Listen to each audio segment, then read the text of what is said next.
Before we talk about lesson plans, before we talk about classroom management, discipline, or instructional materials, there is one thing every great teacher must understand. The most important instructional material in the classroom is you, not the whiteboard, not the projector, not the beautiful classroom decorations, not even the textbooks or the curriculum itself. You. And I know that may sound simple, but if teachers truly understand this, it will completely transform the way many of us approach education. Because teaching is not just the transfer of information, teaching is the transfer of who you are. One of the biggest mistakes in education is believing that teaching is mainly about techniques. Now, don't get me wrong, skills matter a lot.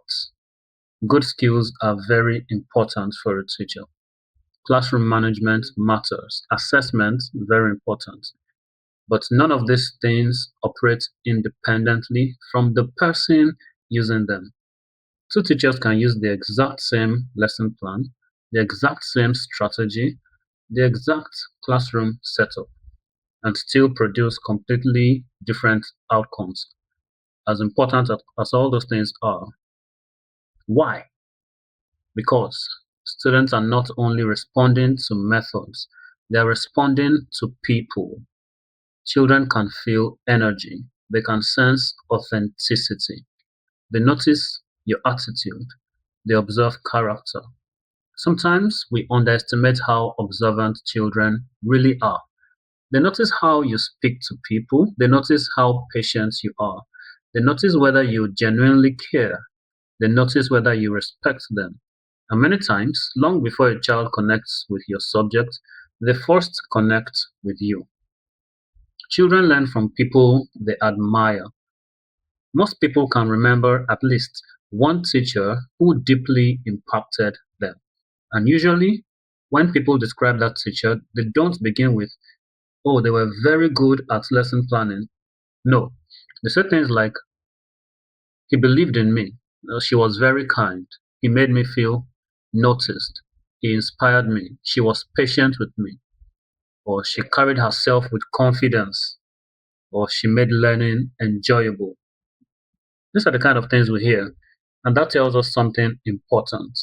Children may forget specific lessons over time, but they rarely forget how a teacher made them feel. Consciously or unconsciously, students are constantly asking themselves questions like, do I like this person? Do I trust this person? Do I feel safe around this person? Do I want to become like this person? That is influence. And influence is one of the most powerful tools a teacher possesses. One thing teachers must understand is this: you are always teaching, even when you are not speaking. Your attitude teaches, your reactions teach, your consistency teaches, your emotional control also teaches. The way you handle pressure teaches them. If a child makes a mistake, how do you respond? If a student is struggling, how do you respond? If you are frustrated, how do you carry yourself? Because children are learning not only mathematics, science, or language, they're also learning emotional patterns, communication patterns, relationship patterns.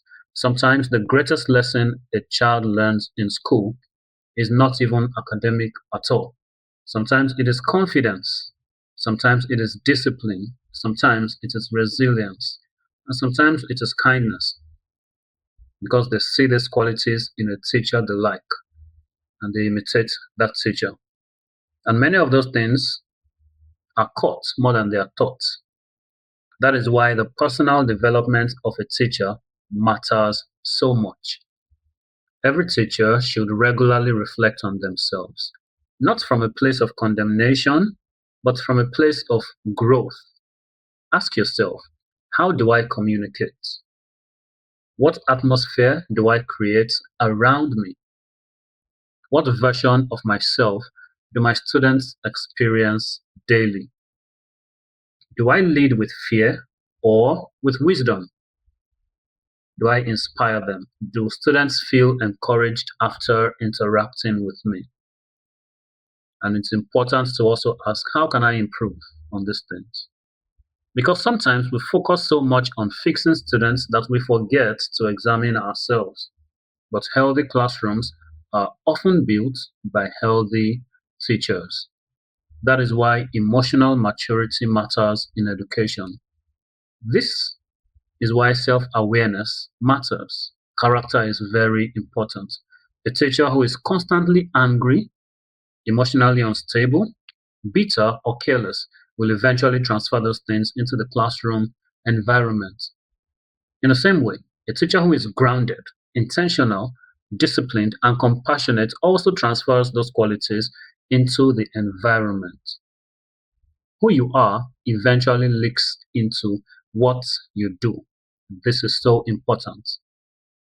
So take care of this very important asset called you. Invest in yourself. Grow intellectually.